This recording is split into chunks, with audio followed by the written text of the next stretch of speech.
E aí, pessoal, beleza? Estamos aqui hoje com 3 convidados especiais, que são amigos nossos, colegas médicos, obstetras, muito renomados aqui na cidade de Teresina. São grandes parceiros daqui da IBIO e são professores nossos no curso de morfológico, Doppler obstetra, e também num novo projeto que o Dr. Sérgio está encabeçando aí, de ecocardio fetal, que a gente vai iniciar, inclusive, no dia de amanhã.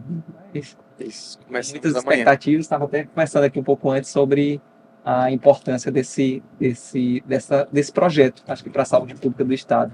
Queria que vocês se apresentassem um pouquinho. O Sérgio é um velho conhecido nosso aqui, já teve outros podcasts. Depois a gente pode se apresentar, doutor Sérgio, fala um pouquinho da trajetória, de como começou.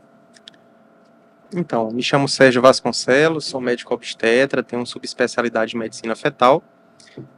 Sou professor da IBIO, dos cursos de morfológico, Doppler, ultrassom para ginecologistas e obstetras, e vendo a deficiência dos alunos em conhecer e entender ali sobre a anatomia do coração fetal, a gente viu que tinha essa deficiência, os alunos trouxeram essas queixas para a gente, e a gente decidiu modular isso especificamente em uma pós-graduação, né?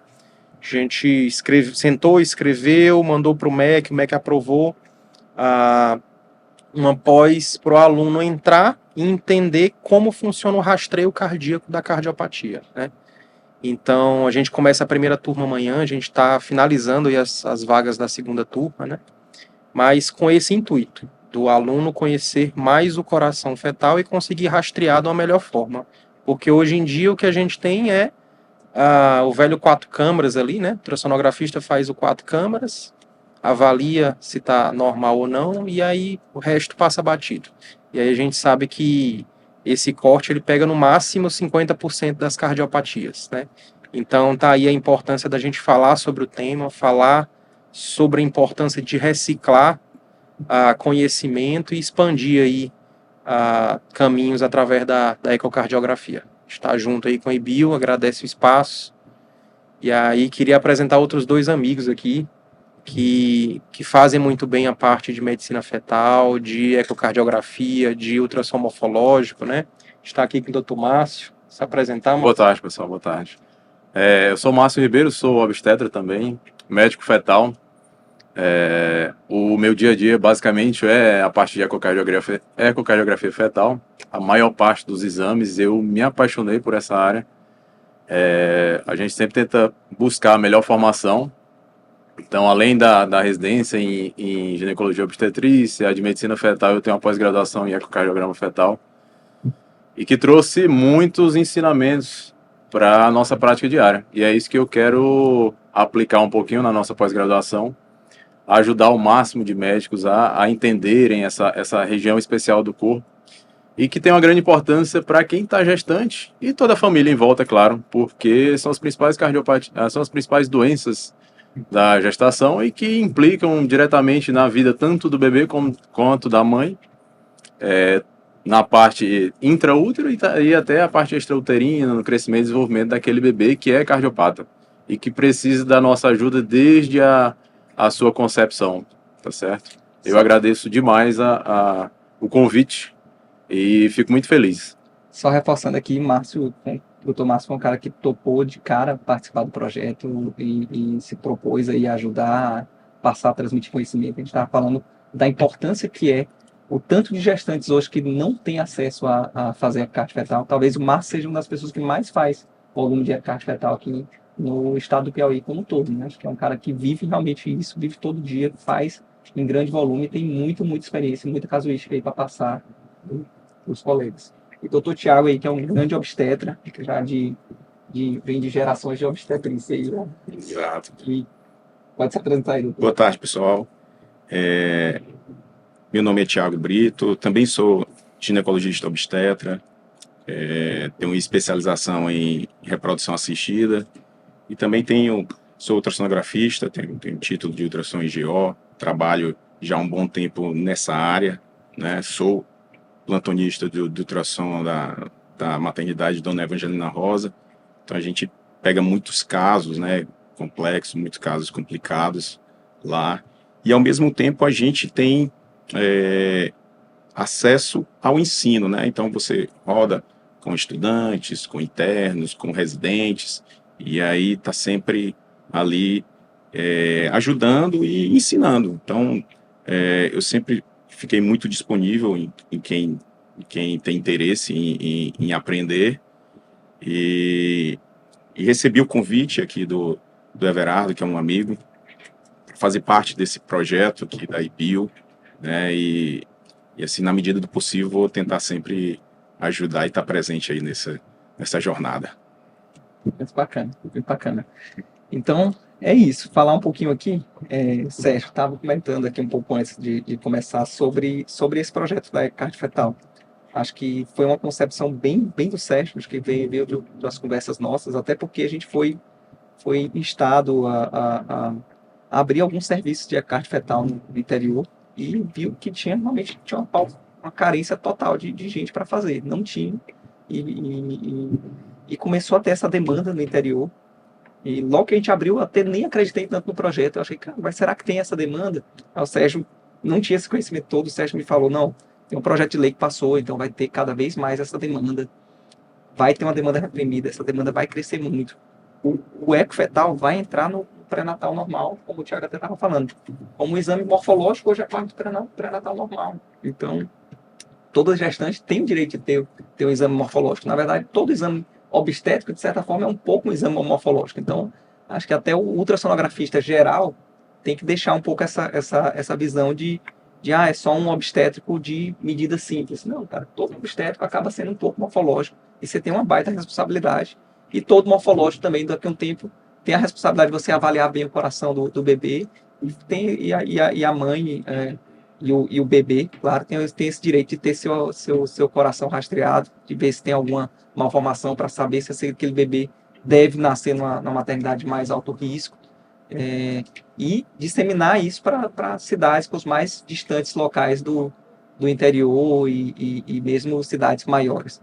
E é o que a gente está vendo aqui nesse curso. A gente tem tido muita procura. Me surpreendi positivamente. Teve muita procura e muita adesão ao projeto. E geralmente, são grandes nomes da ultrassonografia de cada lugar. Então, o cara já faz morfológico, o cara já é referência numa cidade grande como Bacabal, como Santo Inês, como Presidente Dutra. Então, são pessoas que são grandes nomes naquela cidade, Barra do Corda, e o cara não, quer evoluir, eu quero prestar também, quero ficar diferenciado, até porque a gente tem visto que o mercado tem se sofisticado, né, Sérgio? Sim, exatamente. Isso gera uma discussão gigante a termo de gestão e tudo mais, porque assim, a gente sabe que, como o Márcio falou, as malformações mais comuns são as cardiopatias, né? A gente está falando de uma malformação que é mais comum, que é uma mielomeningocele, mais comum que uma alteração de pé torto congênito. Então, os nossos esforços deveriam estar direcionados principalmente para se estudar coração. Só que ele é o patinho feio ali. A fisiopatologia, a anatomia do coração é muito complexa e acaba que existe uma lacuna e os diagnósticos não são feitos intraútero, né? E aí existe uma grande discussão a termo de gestão, queria até saber a opinião do Dr. Thiago e do Dr. Márcio, que é que eles têm feito no pré-natal deles. Porque a termo de gestão, eu tenho poucos profissionais que entendem de rastreio cardíaco e não consigo indicar para todas as gestantes, num pré-natal habitual, a ecocardiografia fetal. Então, o que a sociedade tem implicado hoje é, se a paciente tem um alto risco, um risco acima do risco basal da população, por exemplo, a paciente tem uma diabetes prévia, descompensada, pacientes têm lúpus, tem antecedentes de irmão ou da própria mãe e pai com cardiopatia congênita, então eu indico o ecocardio para aquela paciente. Só que a gente sabe que em 80% a 90% dos cardiopatas, eles vêm do baixo risco, da paciente que não tem nenhum fator de risco pontual no pré-natal. Então eu faço o pré-natal das minhas pacientes, faço os ecos dentro do próprio consultório, então eu consigo indicar para 100% das minhas pacientes o ecocardio fetal. Só que a gente sabe que na saúde suplementar a gente tem cobranças de ticket, cobrança de número de exames, então cada vez está ficando mais restrito a gente solicitar esses exames. E eu queria saber de vocês se vocês têm vivido a mesma dificuldade de indicar para todo mundo, vocês indicam para todo mundo ou acabam indicando para pacientes pontuais de alto risco? Porque eu acho que o que os gestores falam é isso. Ah, mas eu não tenho um profissional suficiente para fazer. Eu acho que é isso que a IBIO tem que fazer, as grandes escolas do Brasil têm que fazer, que é treinar mais pessoas para fazer esse exame que é tão importante. Na verdade, são coisas diferentes, né? O que é o recomendado, que é o que eu acho que deve ser feito para todo mundo. Acho que toda gestante merece uma investigação mais a fundo do coração fetal, independente do fator de risco, porque às vezes o que pode ser um percentual baixo para o gestor, para aquela família, para aqueles pais, é 100%. É uma alteração que pode mudar o prognóstico, né, de vida do bebê. Então, isso já é fato. Eu recomendo que faça para todo mundo e indico ecofetal hoje em dia para todo mundo. Mas às vezes o acesso é que é difícil, a depender do plano de saúde, e a gente sabe dessa briga de plano de saúde, né, o quanto eles estão tentando dificultar essa questão de exames, limitando, mas cabe a nós, né, que estamos ali, fazer o pré-natal, primeiro, indicar e segundo, orientar o paciente. Tipo, olha, você tem direito a isso e acho que você deveria buscar, né, esse seu direito, né? Então eu acho que é mais nesse sentido aí. Eu sou extremamente rígido em relação às solicitações de ultrassom. Tanto que os colegas de plantões sabem que quando é para solicitar e tem indicação eu solicito. Quando não é, a mesma coisa, tá certo? Então posso dizer uma coisa em relação ao ecofetal. É rotina hoje em dia para todo mundo. Não tem o que se pensar. Se o plano de saúde, se o convênio vai liberar ou não, aí já é uma questão burocrática de gestão. Mas o médico, com sua função de bem-estar para o paciente, de não ter nenhum tipo de prejuízo para o paciente, ele tem que solicitar, tá certo?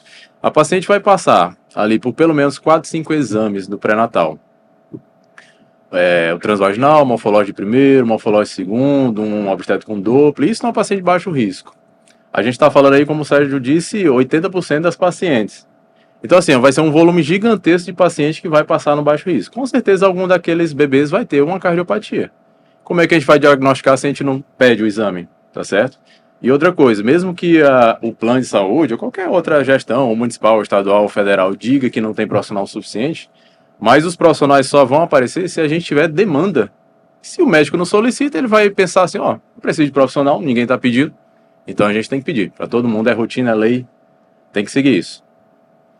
Eu acho que além essa questão de que não tem profissional, não sei se é porque como o ecofetal é uma coisa nova, e assim, nova no sentido de indicação formal para toda gestante,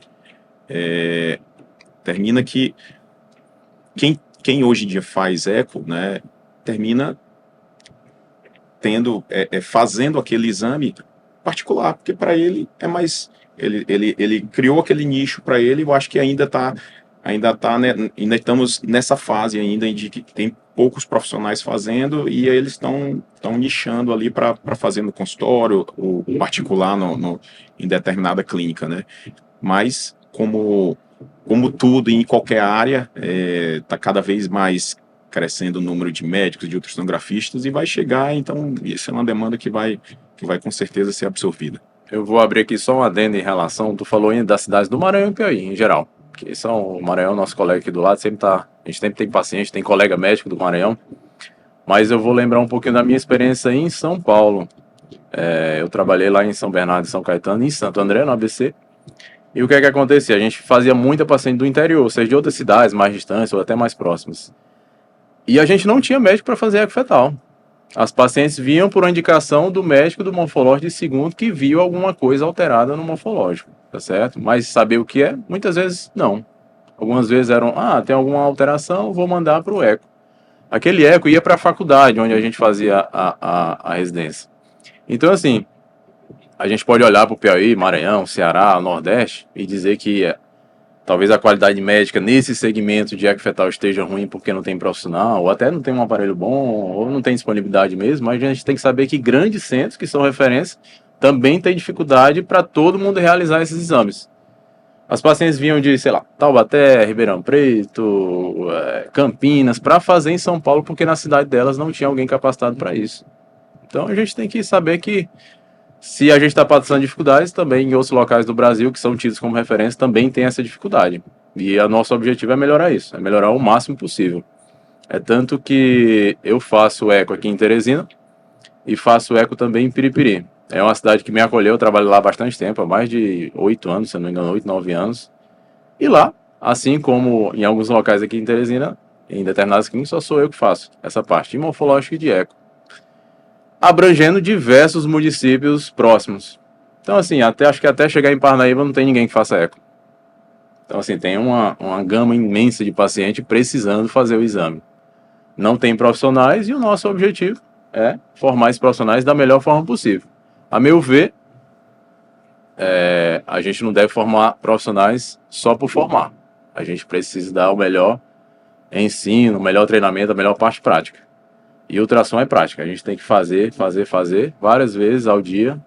Como na residência a gente faz de manhã, faz de tarde, faz de noite, até chegar à perfeição. Então, assim, o profissional, a gente está oferecendo o melhor possível. E o profissional tem que buscar o melhor possível também para poder chegar no ideal, né? E eu estava conversando com o Everardo antes da entrevista começar, como é que tem tantos profissionais bons de ultrassom que nunca abriram agenda de eco. Porque, por exemplo, na nossa primeira turma a gente tem gente com 10 anos de experiência de ultrassonografia, que a gente sabe que tá aí chefiando grandes sociedades, tá aí com grandes clínicas, com grande volume, atendendo muito, e tem um medo, tem um receio de ter a responsabilidade ali, de estar invadindo o espaço, talvez, do cardiopediatra, talvez do médico fetal. Mas o que a gente tem que entender é que, em grandes centros, quem faz diagnóstico de cardiopatia congênita é o médico ultrassonografista. É o médico que está ali na rotina e olha para o coração fetal e vê, ó, esse coração não está normal. Eu vou dedicar aqui um tempinho do meu exame, avançar aqui no corte de 4 câmaras, para tentar definir qual cardiopatia. Então é aquele médico que faz o geral que dá o diagnóstico. É muito pouco provável cair um diagnóstico sem uma suspeição anterior num primeiro eco de rotina com 28 semanas. Então, eu acho que a parte da população que a gente tem que treinar e que tem que estar atenta a esses sinais de cardiopatia é o radiologista, é o ultrassonografista, é o obstetra que faz o geralzão, que faz a rotina. E são esses que têm muita experiência, às vezes mais experiência em patologias obstétricas que o próprio cardio pediátrico, às vezes mais experiência em mão que o próprio fetal. É o cara que tem medo de avaliar coração, às vezes porque não tem aquele conhecimento formado na cabeça, ou porque não tem medo da responsabilidade. E eu acho que é isso que a gente tem que desmistificar, né? A gente tem que estudar mais coração, a gente precisa estar mais atento, e às vezes eu brinco que é os 30 segundos, porque 30 segundos não é nada pra gente, mas no ultrassom obstétrico, se você troca o preset de ultrassom obstétrico geral para ecocardio, e em 30 segundos faz uma varredura ali nos 5 planos de coração, você consegue triar 90% das cardiopatias. Então, assim, é um pouquinho de atenção que você tem que ter em cada exame que você faz para tentar salvar vidas ali ainda dentro do útero, né? Porque as cardiopatias são graves, elas sequelam e elas matam bebês, né? A gente está falando de, a cada 150 exames, pegar um bebê com a cardiopatia. E a cada bebê com cardiopatia, 1/4 tem cardiopatia crítica, que ele precisa nascer em um centro que atenda aquela doença dele. Então não adianta eu não avaliar coração, o bebê nasce lá no Maranhão, lá no interior do Piauí, tem que vir de TFD para Teresina, tem estatísticas mostrando que somente 1/4 desses bebês que aguardam TFD, eles falecem, aguardando transporte para o lugar correto. Então acho que a melhor UTI para o bebê é o útero da mãe.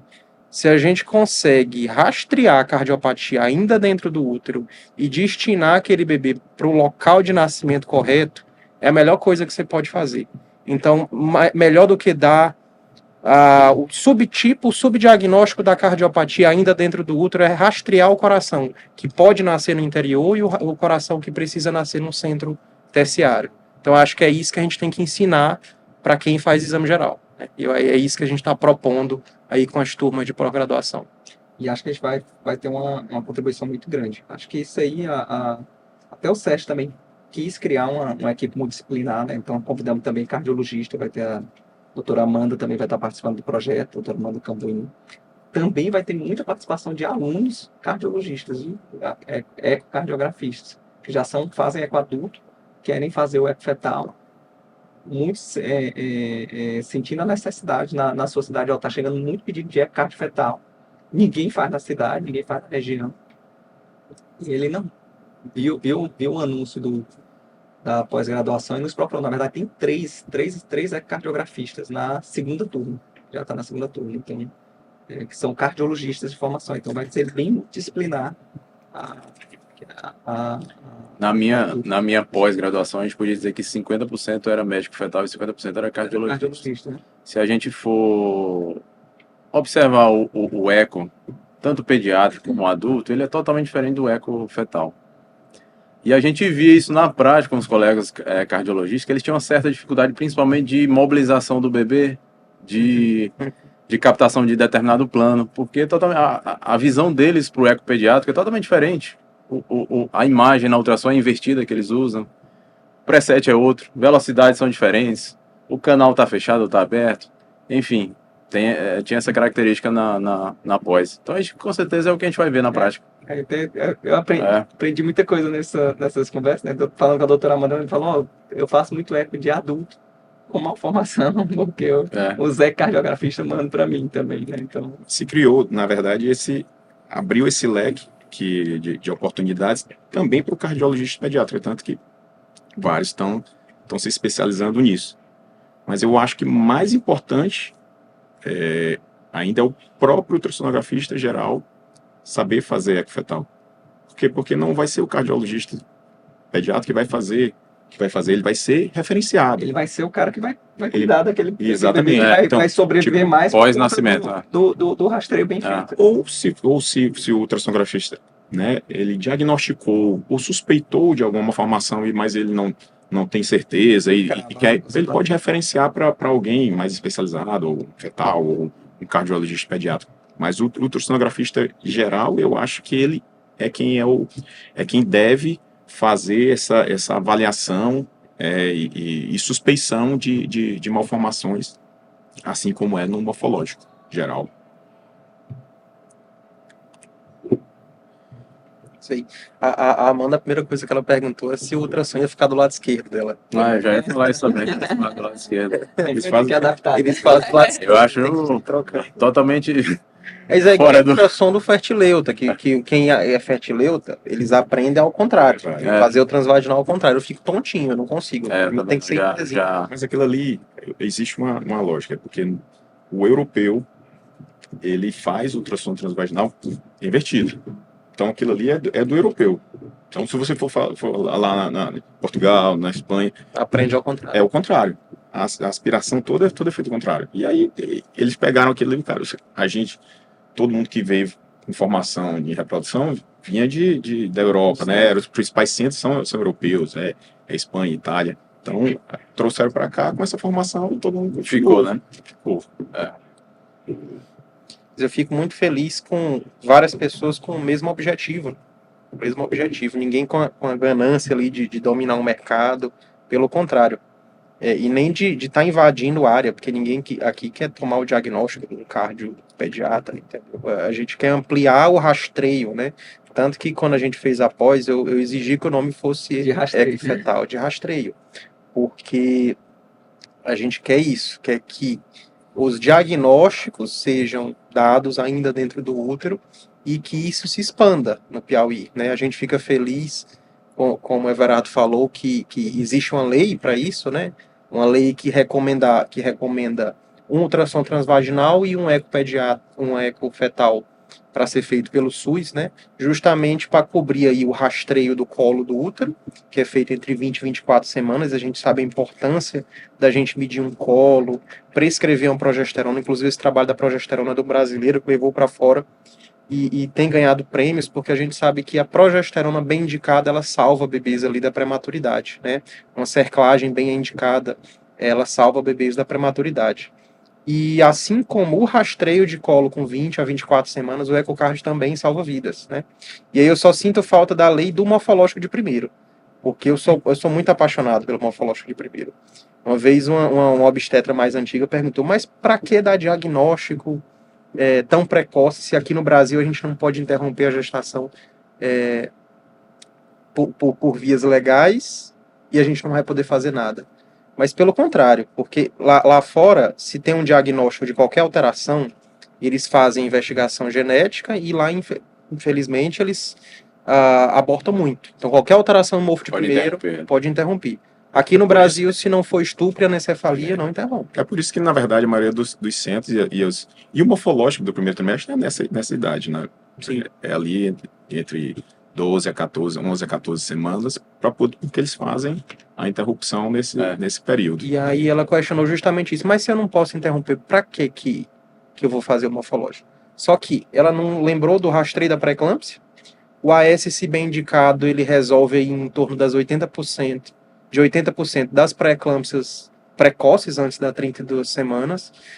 Não lembrou disso, não lembrou de que a gente pode suspeitar de uma cardiopatia, pode fazer um ecofetal precoce com uma TN aumentada, com refluxo tricúspide, já no morfológico de primeiro, e tem algumas malformações que a gente suspeita no morfo de primeiro e que a gente consegue operar intraútero e que a gente não está falando nem de mortalidade, está falando de qualidade de vida, né? Então, algumas, não é nem raquisquise, é a própria mielomeningocele, ela pode ser operada intraútero e o desafio do cirurgião fetal é que já chega depois das 26 semanas.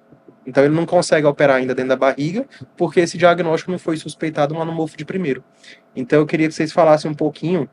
A gente tem curso de morfológico de primeiro, que inclusive nosso curso está atualizado com as novas diretrizes de artéria oftálmica, que entraram na calculadora do ano passado, mas eu ainda acho que o morfo de primeiro é o patinho feio, ainda é o ultrassom da TN, e é avaliada só a TN, nada mais, e ninguém faz rastreio de pré-eclâmpsia. O que é que vocês têm visto aí na prática de vocês? Eu concordo contigo, Sérgio. Eu gosto muito do morfológico primeiro.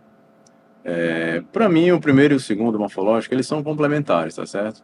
Às vezes já chegou uma paciente assim para mim e perguntou, doutor, posso fazer ou só um ou só outro? Eu disse, não, se você tiver, se foi solicitado, se foi ali bem explicado, se você entender um pouquinho, os exames são complementares, a gente tem que fazer os dois. Aquela paciente que quer sua gestação tranquila, bem encaminhada, bem acompanhada, ela tem que fazer os dois morfológicos. O morfológico primeiro eu também adoro muito, Sérgio, muito, muito mesmo. É um exame que mostra muita coisa pra gente, tá certo? A meu ver, é um exame que é predominantemente de rastreio, tá certo? Não é um exame predominante diagnóstico. Até porque a gente depende de vários fatores também. A gente pega paciente com um volume abdominal alto, uma paciente... Às vezes você tem um aparelho que não tem um preset muito bem calibrado para avaliar um coração, por exemplo, com 12 semanas, 12, 14 semanas. Você precisa de um aparelho muito bom para avaliar. Então, assim, para mim é um exame de rastreio. Você vai detectar, vai classificar aquela paciente em uma paciente de alto ou de baixo risco. E aquela paciente vai seguir os caminhos normais para a classificação dela, né? Se alto ou baixo risco.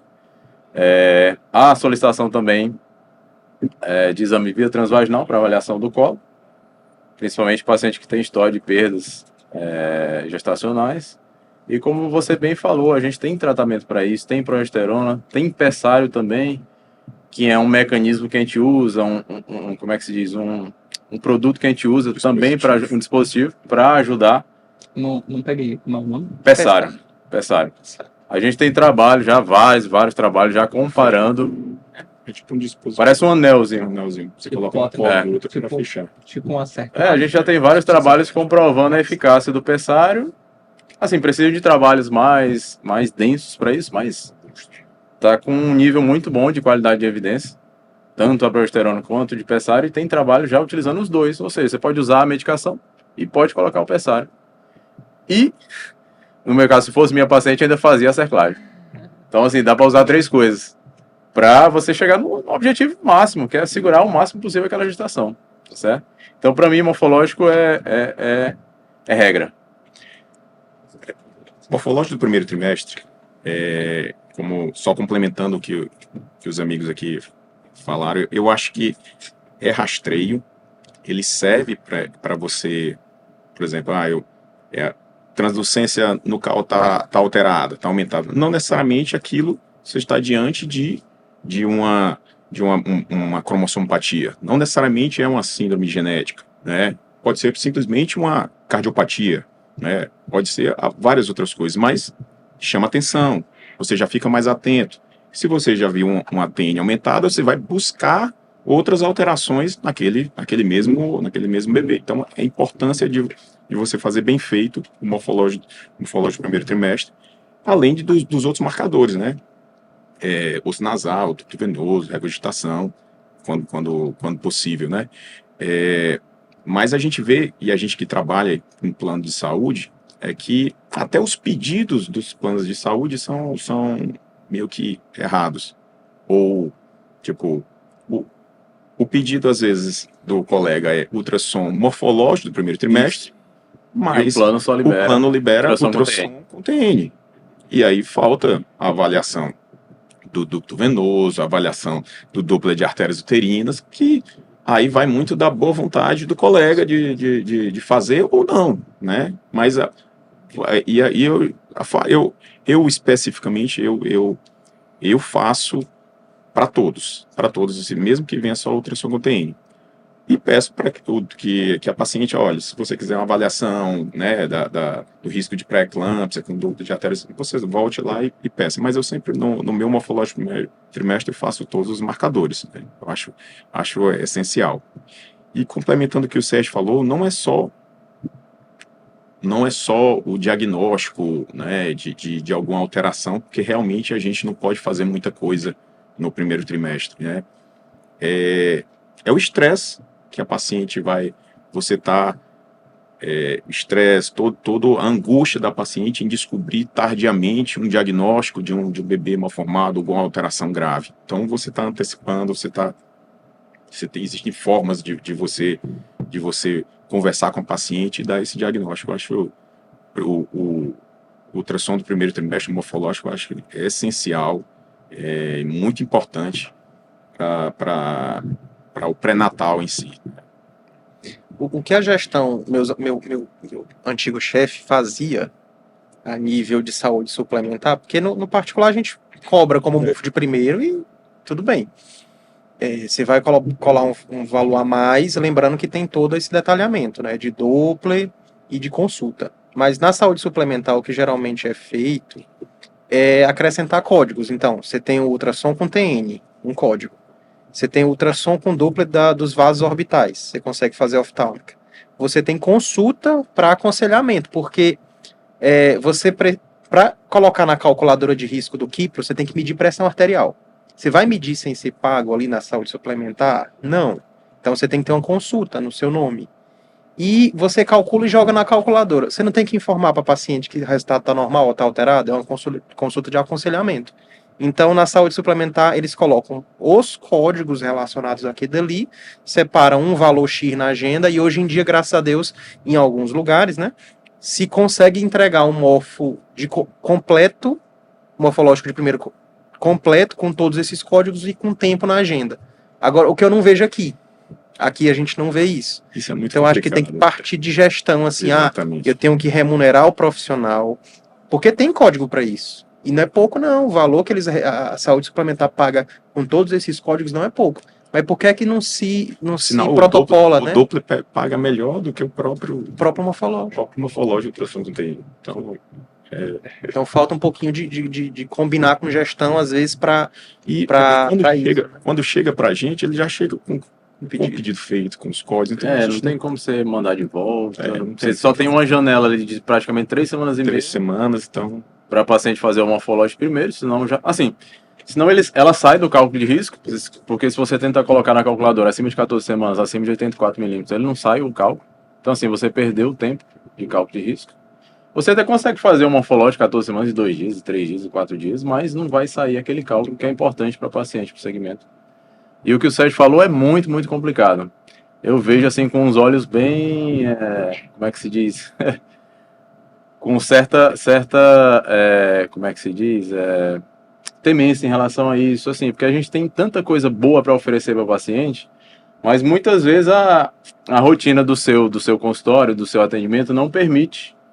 É muito difícil você olhar para a sua agenda 8 horas da manhã, ter, sei lá, 15, 20 pacientes para você fazer. Se tiver 5, 6 morfológicos primeiro, medir pressão arterial dos 2 braços de cada um da paciente, fazer o histórico dela, se teve histórico de pressão alta, se teve isso, se teve aquilo.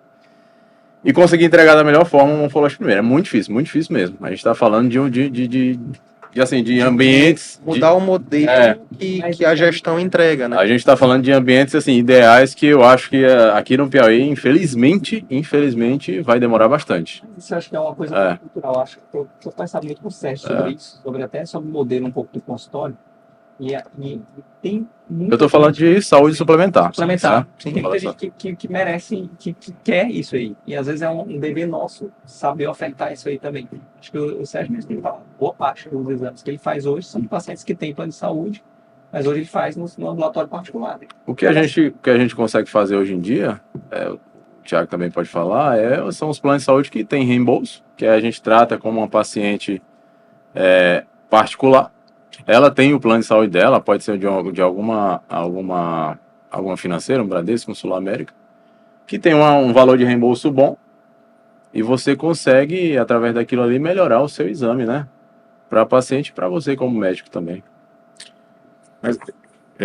Mas eu acho assim que hoje a conscientização, né, e cada vez mais como as gestantes têm acesso à informação, acho que a procura por bons profissionais, procura por fazer o exame independente do plano de saúde está cada vez maior. E eu acho que esse é o papel nosso aqui de tentar informar.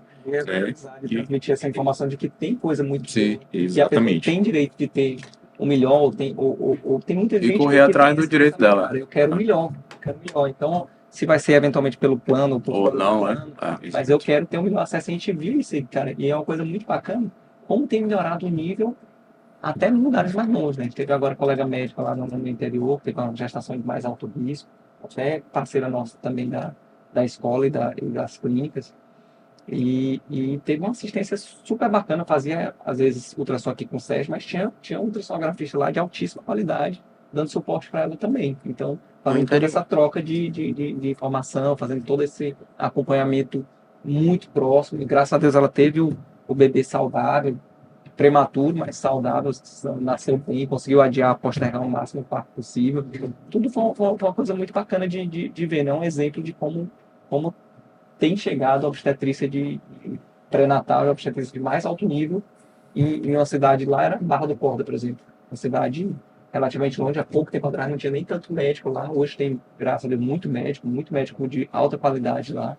Então, é bacana ver, e parte disso a gente atribui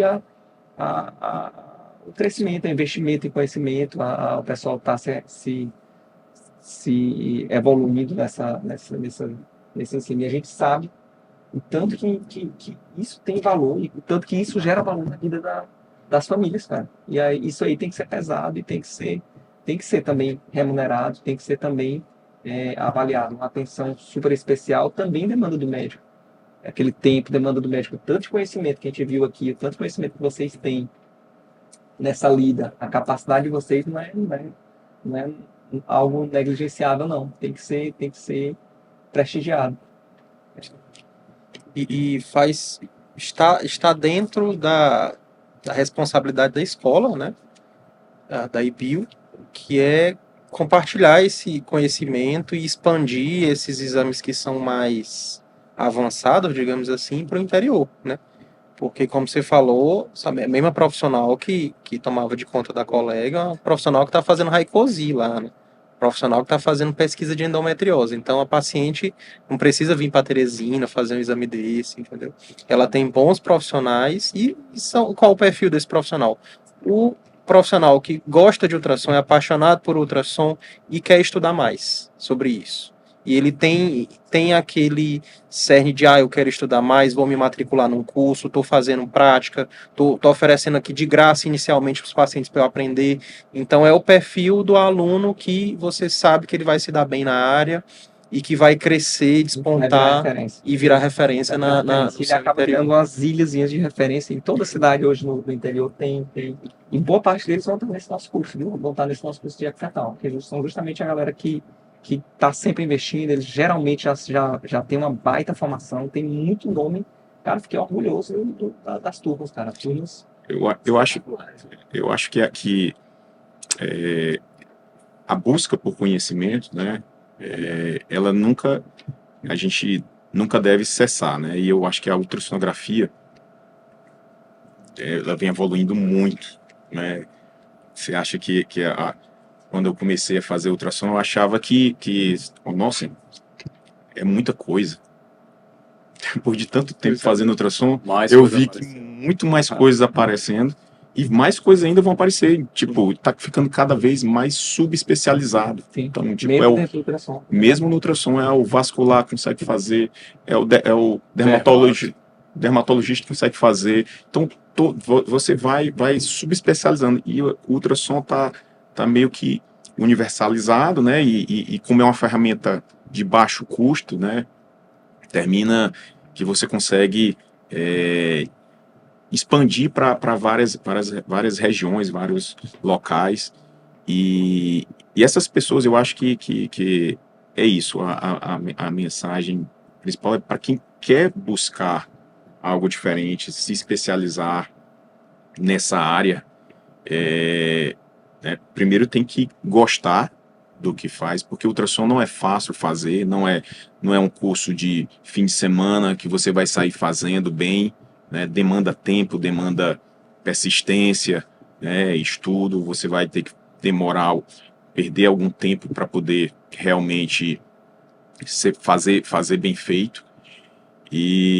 Mas com cada vez mais médicos entrando no mercado, isso é importante que essas pessoas busquem esse conhecimento para poder se diferenciar, né? Se diferenciar porque é uma forma de você agregar valor ao seu trabalho, né?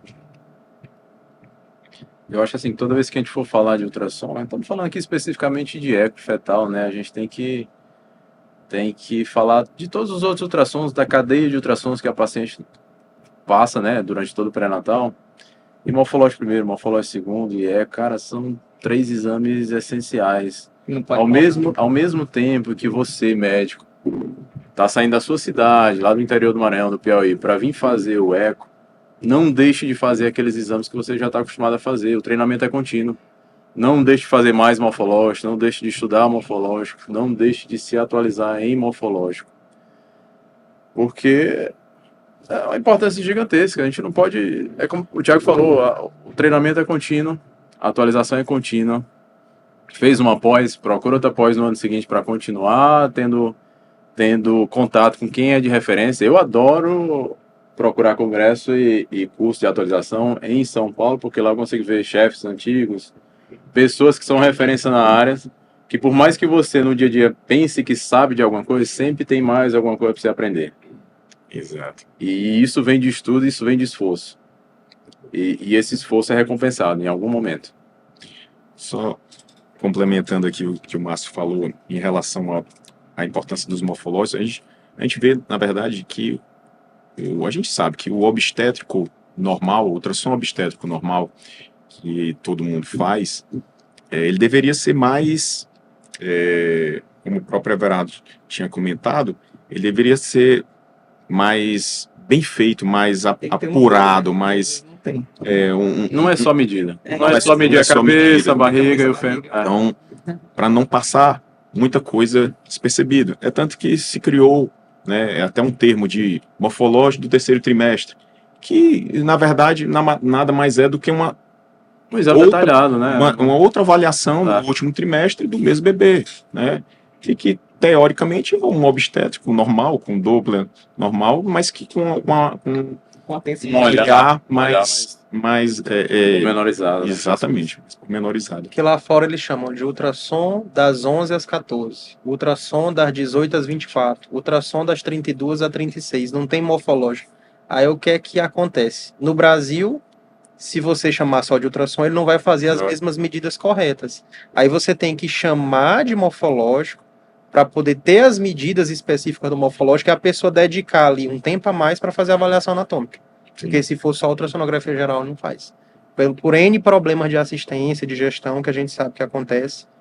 Mas o ideal era ter o ultrassom das 11 às 14, do ultrassom das 18 às 24, o ultrassom das 32 às 36. Mas aqui, infelizmente, a gente tem que chamar de morfológico para a gente tanto precificar para o colega que está fazendo, doar o tempo dele ali e perder um tempo fazendo mais medidas e fazendo mais avaliações. Por isso que aqui tem esse nome morfológico, né? Eu acho que quando você começa a fazer ultrassom, você tem que ser criterioso em tudo que você faz. Se você começa errado, você vai caminhar errado. Se você começa bem feito, caminhando bem, você vai fazer bem feito. Eu, de maneira alguma, pego um ultrassom obstétrico e não olho o bebê todo. Por quê? Porque desde o começo eu faço isso.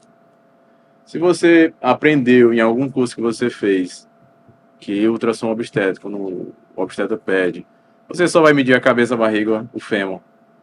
A paciente às vezes até pergunta, doutor, eu vou ver o peso. Não era nem para ela perguntar, era para ela saber que ela ia ter o peso no final do seu exame. Peso, líquido. E assim, comece bem, faça o máximo possível. Em relação ao ultrassom em terceiro trimestre, não está bem definido, nem pela ISOG. Tem um artigo lá no site deles mostrando ultrassom, não chama de terceiro trimestre, claro. Mas aqui no Brasil também não foi colocado como protocolo. Algumas universidades fazem. Não é. Eu, particularmente, como já faço os exames detalhados, para mim, não, a paciente chega para fazer o morfológico terceiro trimestre, para mim é igual os outros exames, porque é detalhado, eu faço tudo, eu vejo tudo. Volto pro coração, adoro ver o coração batendo ali, para mim é uma maravilha. Você olha para 4 câmeras bonitas, você quer olhar, passar mais alguns minutos olhando, posição boa do bebê. Então, assim, é isso, basicamente. Essa questão do morfológico do terceiro trimestre, eu acho que deveria ser, assim, pelo menos instituído como norma, que fosse para aquelas pacientes que tivessem alguma alteração nos exames anteriores. Então, suspeitei de algo no morfológico do segundo trimestre. Opa, eu estou com um eco fetal alterado, alguma coisa. Vou buscar o segmento no terceiro trimestre com algo a mais, fazer uma nova investigação, mais nesse sentido. O serviço que eu trabalhava tinha como protocolo. A obstetrícia pedia morfo de terceiro. Mas eu vou explicar o motivo deles. Ansiosidade da mãe. Às vezes a mãe faz um morfológico de segundo com 20 semanas e 1 dia. Horrível. Coartação de aorta, displasia renal, alterações. Às vezes ela está com a toxo ali susceptível, converteu. Então o morfo de terceiro ele serve para ser uma reavaliação anatômica frente a essas coisas que podem mudar, né? Então lá existia esse protocolo por conta disso. E era até um protocolo diferente do que a ISOG recomenda, porque a ISOG recomenda de 32 a 36. Uhum. Lá era até 32, porque se avaliava face novamente, fazia um novo morfológico com medidas, exceto de algumas estruturas que, por exemplo, ninguém vai avaliar mais prega no cal, né? Porque as medidas são diferentes, não é o mesmo 6 milímetros lá de 20 semanas. Mas é interessante você reavaliar a anatomia no terceiro pensando nesses casos, que eu concordo que se todo mundo avaliasse a anatomia no terceiro, procurando uma coartação de aorta, dando uma olhada em rins, em sistema nervoso central, não se precisaria de morfológico de terceiro. Não se precisaria. Mas se existe esse nome, por que ninguém faz? Porque qual é a garantia daquela paciente avaliar a anatomia de terceiro trimestre? Só se pedir morfológico. Ou se rezar para cair na mão de uma pessoa que nem o Márcio, que atenda bem na saúde suplementar. Se não, é o radiologista que coloca 2 salas abertas, 2 técnicas de enfermagem, terminou nessa sala aqui, mal a paciente saiu, já está indo para outra sala. São 2 salas para um colega. E toca na agenda 40 exames na manhã. Um exame bem feito. O Everardo com certeza sabe dessa realidade, sabe que existem clínicas, existem lugares aqui em São Paulo e outros lugares que são assim, é tocação de serviço e plano em cima cobrando número de exames. E a qualidade do exame É horrível, né? caindo, né? Eu tive até digamos assim, um atrito nessa parte aí, porque não posso falar o nome, mas na clínica grande que eu trabalho, nós tivemos orientações, eu e os radiologistas, que são a maioria dos médicos, de não dizer para a paciente, para ela fazer o eco, ali durante o exame. Você pode fazer o eco, tudo, 28 semanas, é rotina. Eles proibiram isso. Para o quê? Para diminuir a quantidade de exames solicitados, porque lá todas as pacientes vão passar por mim, o eco, e eu soube isso das pacientes também. Então, assim, para mim é uma conduta antiética. Um profissional que foi orientado pelo profissional médico da instituição a orientar os colegas a não solicitarem eco, tanto os obstetras como os radiologistas, mas como eu estou no setor da radiologia, eu escuto mais dos colegas radiologistas que estão fazendo morfológica de segundo. E que, naturalmente, se tem alguma dúvida do coração ali durante o rastreio ou de alguma outra parte, eles, faça o eco com 28 semanas, faça o eco a partir de 26 semanas, que é a orientação que a gente dá lá. E foi proibido isso. Eu acho um absurdo. Então, assim, eu como médico, eu ia entrar em um ouvido e ia sair em outro. Porque eu não posso deixar de fazer o bem para uma paciente dessa, mesmo que ela não vai ter orientação de que é obrigatório ela fazer. Mas, de modo algum, eu deixar de solicitar ou falar porque alguém lá na coordenação tá orientando isso baseado em quê? Baseado em apenas reduzir custo para eles. E aí, daqui a pouco, a corda quebra nas costas de quem? De todo colega, de toda a cadeia de colega médico que aquela paciente passou. Eu retornei para Teresina, minha formação foi toda em Teresina, e aí tive a oportunidade de fazer R4 fora. Voltei para Teresina, entrei na saúde suplementar porque é uma maneira ali que você capta o caminho paciente inicial, né? É fácil chegar a paciente para você e ajudar mais as pacientes que às vezes só tem um plano de saúde para entrar em contato com você. Então eu entrei no plano de saúde. 2 problemas que me fizeram sair. Eles lhe penalizam pela quantidade de exames exagerado, não. Você pede o protocolo do SUS, do Ministério da Saúde. Dizem que você não pode pedir aquele número de exames, que existe um cardápio específico para o plano de saúde, e lhe penalizam, lhe chamam a atenção pelos exames que você solicita. Ecocard e morfológico estão nesse rol, que eles acham que não é para todo mundo. Segundo, número de exames. Se você abre uma agenda de 7 pacientes para atender meia hora cada paciente, o valor da consulta é bem menor do que um plantão-agenda que você atende 20 reais. Eu acho um absurdo. Eu escutei esse plantão-agenda há uns 4, 5 anos atrás e eu achei um absurdo. Quanto mais paciente você atende, você é melhor remunerado. E o motivo que eu decidi sair mesmo foi num desses plantões-agenda. Peguei uma paciente de 36 semanas. Na consulta do plano, eu não tinha ultrassom. Então, era tete a tete com a paciente, acreditando nos exames que eu recebia. Tive uma consulta com 36, 37, 38, marquei a cesárea com 39. Ela não tinha feito eco fetal, porque não estava dentro dos fatores de risco. Fiz a cesárea lisa, paciente bem, bebê cardiopata. No meu colo, bebê cardiopata. Aguardando o TFD, com a constricção a equipe não sabe que o bebê é cardiopata. Às vezes o pediatra está em isso. E bebê falece aguardando a cirurgia. Absurdo. E aí é este o motivo de eu não... você não atende plano no seu consultório? Não atendo, não consigo atender. Ou seja, você trocou uma vida inteira por ali um exame do pré-natal. Que deixou de ser feito. Então é por este motivo. Mas fora que para você se conveniar, ainda existem... editais e dinheiro investido que você investe para ter plano de saúde na sua clínica, né? Então, eu perco muito paciente, mas é o que o Everardo estava falando. Eu acho que 80% das pacientes que fazem morfológico comigo, que fazem eco comigo, são de saúde suplementar. Ou que não conseguiram marcar na data, elas sabem que existe essa janela, então, tá acabando minha época de morfológico de primeiro, eu tenho que ir particular. Ou então, é as que já desistem de cara da saúde suplementar e vão para o privado, para não entrar nessa fila, né? Isso aqui, cara, é uma coisa às vezes que é importante também, que a gente tem que oferecer ou vender, de certa forma, o que a paciente quer, mas entregar o que ela precisa. Entendeu? Então, isso aqui que vocês entregam é uma medicina de altíssima qualidade. É um morfológico, o ecocardio fetal, o SEST faz um rastreio completo, né? Inclusive, até a gente está sentando para bolar isso aqui, para bolar a melhor assistência possível, para a gente conseguir entregar para essas pacientes a melhor assistência possível. Mas muitas vezes elas vêm porque querem a experiência, não necessariamente porque elas querem o cuidado diferenciado, que a gente sabe que vai ser diferenciado, mas isso aqui é muito importante, ter essa noção. Muitas vezes ela vem pelo 4D, né? Sim. Pela roxinha. Até falo, até brinco no nosso curso de morfológico. No morfológico a gente entrega o Doppler, para sair fazendo primeiro trimestre, segundo trimestre, e um pouco do 4D, pelo menos o cara sair com a noção, porque ele vai aprender muito no dia a dia. mexer no seu próprio aparelho, né?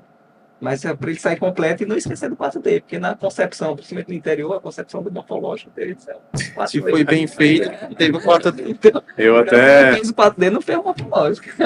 eu até tava brincando, é Meury, né? Meury. A Mary, que ela tava lá e aí ela fazia o morfológico e aí a gente terminava a paciente e a dela, eu disse, tem algum problema? Tá demorando muito e tudo entre uma paciente e outra. Ela, não, é porque eu tô pegando aqui o 3D e 4D. Aí você gosta, ela disse que adora colocar para as pacientes. Os pacientes dão valor, né, em relação a isso. Tem. Tem a questão também eu, pelo menos, tenho essa experiência quando se faz eco, que é um exame que a paciente não entende muita coisa. É só o coração. Então, eu passo lá meia hora olhando o coração calado. E a paciente, várias me perguntam, tá tudo certo? Tudo bem? Eu gosto de dizer que é um exame técnico, então eu falo para o paciente, olha, é um exame bem técnico, a gente fala muitos termos. Eu gosto de descrever o exame, mesmo falando válvula, tricúspide, válvula mitral, eu gosto de falar para não ficar aquele ambiente silencioso demais, entendeu? Assim, eu falo mesmo que a paciente não entenda, tento explicar um pouquinho e tudo, mostrando ali Doppler, fluxo indo, fluxo voltando. Mas eu digo que é um exame extremamente técnico. Exatamente. Extremamente técnico. Por isso que é importante, às vezes, vir acompanhado de ultrassom obstétrico, para poder mostrar. E responder o peso, né? Que é a pergunta dela. Você termina de avaliar o coração. Isso. E o peso? Ou, infelizmente, o ECO só avalia o coração, não avalia o peso. E outra coisa que eu acho que é importante, quem faz morfológico, quem faz eco, ele não está obrigado a desvendar todas as malformações e achar todas as alterações que vão saber vir. especificamente o nome daquela. Exatamente. Evitar acontecer o que aconteceu. Exatamente. Mas você tem como suspeitar Porque das esse diagnóstico ele é contínuo. É no eco neonatal, já pelo pediatra. Às vezes, dentro do ambiente cirúrgico, com o cirurgião cardíaco do bebê, ele vai, não, essa pulmonar aqui não parece ser aquilo que era no eco. Então, assim, porque vários fatores influenciam numa boa visualização, num bom exame, um IMC aumentado, um bebê que está numa posição não muito adequada, um líquido reduzido, tudo isso dificulta a janela acústica de você visualizar bem, né? Isso pode dificultar, né? Mas óbvio que as principais alterações, as principais malformações, elas vão ser percebidas. Eu digo para os pacientes que é mais fácil você ver uma alteração de um coração extremamente cardiopata, ou seja, um coração extremamente mexido, digamos assim, do que uma CIV muito pequenininha que você deixa passar ali de 1 milímetro e alguma coisa e passa, entendeu? E passa. Ela não vai ter, como é que se diz, não vai ter implicações para o bebê ao nascimento, o pediatra vai escutar um sopro ali, pequenininho e tudo, mas assim, você tem que diagnosticar o que é grave realmente, que aquilo vai fazer diferença A gente tenta não deixar passar nada, claro, isso que eu estou especificando aqui, mas é mais fácil você ver uma mega cardiopatia ali do que uma coisinha simples. Isso, na verdade, quando você fala de ultrassom em geral, né? Exato. Né? Mas o que eu tô querendo falar é que existem fatores que influenciam num bom resultado do exame, que às vezes seria necessário fazer uma segunda avaliação, dizer, olha, volte com uma semana, né, para ver se o bebê mudou de posição, para ver se melhorou a posição do bebê, que é para você tentar conseguir, porque às vezes demora para você pegar. Então, Professor Sérgio, acho que chegamos aqui no final. Agradecer a participação de todos, acho que deu para passar muita informação. Passa aí as considerações finais aí. Não, eu queria agradecer a presença de todos aqui. Demorei para ver o Márcio, vi ele num plantão em 2019. Faz tempo. 7 anos. Mas queria agradecer sua presença na pós-graduação. A gente precisa de gente boa junto, a gente precisa de gente boa ensinando esses futuros ecocardiografistas fetais aí do Piauí. Agradecer ao Dr. Tiago, que soma muito lá nos cursos de morfológico, nos cursos de obstétrico com Doppler, ajudando assim, sempre a passar essa visão da obstetrícia, porque o Tiago é muito disso, de prática, né? De passar a prática que ele vive ali na pele, no plantão, na urgência, e passar essa experiência, porque eu acho que mais do que a técnica, a gente tem que passar os bizus e o que atrapalha a nossa avaliação. Você pode estar errado por causa disso. Ele consegue passar isso muito nas aulas dele de morfológico e Doppler. Agradecer aí pela presença dos dois, agradecer o Everardo pelo espaço da gente estar falando, porque isso aqui vai para o YouTube, o aluno assiste, a paciente assiste. O paciente assiste, ela, tu assisti seu podcast lá com os doutores, fiquei emocionada com a trajetória, Então, patrocinar esse espaço para ir para a internet, para paciente assistir, isso é muito importante. E, claro, agradecer os alunos que somam aí com a gente. A gente está junto, o meu WhatsApp ali, 2, 3 pessoas por dia perguntando, tirando dúvida, eu acho isso muito interessante. Rastreio de colo, Doppler alterado, tudo isso é bem dinâmico e eles conseguem tirar essas dúvidas com a gente mesmo por WhatsApp, e isso é muito importante para as pacientes que estão ali na assistência desses alunos. Muito bom, pessoal. Muito bom. Obrigado, Thiago. Obrigado, Márcio. Obrigado, As palavras finais aí. Primeiro, agradecer ao Everardo pelo convite, fazer parte dessa mesa, né, com nomes tão importantes aqui da medicina fetal do Piauí, dividir conhecimento, né, com essas pessoas, me deixa até orgulhoso, né? Então, agradecer aqui a oportunidade de estar batendo um papo bacana, descontraído e levando informação para as gestantes, para quem quer fazer os cursos. Então, estamos aqui à disposição, né, junto à IBIO, para ajudar sempre que possível, gente. Márcio, mais uma vez, obrigado demais por acreditar no projeto. Eu que agradeço, Everardo. Entrar de cabeça. Estou apaixonado pela minha profissão. A obstetrícia para mim é o dia a dia. É o dia a dia e a noite também, já que eu ainda dou plantões. Diferentemente do meu amigo Thiago aqui, acho que não dá mais plantão. Só na ultrassom. Mas, e a medicina fetal, cara? Me apaixonei desde 2017. Medicina fetal e a gente, assim, eu acho que quando a gente fala de eco, a gente está falando do suprassumo da ultrassonografia em obstetrícia. Então, se vocês, colegas médicos do interior, querem ser referência na sua área, com certeza se inscrevam no curso. Façam os outros cursos, porque, como eu falei, tá tudo interligado, tá tudo junto. Então, se você tá bem no morfológico, você vai ser bem no eco, vai sair bem no eco. E tudo se complementa, com certeza. Eu agradeço demais, demais, demais.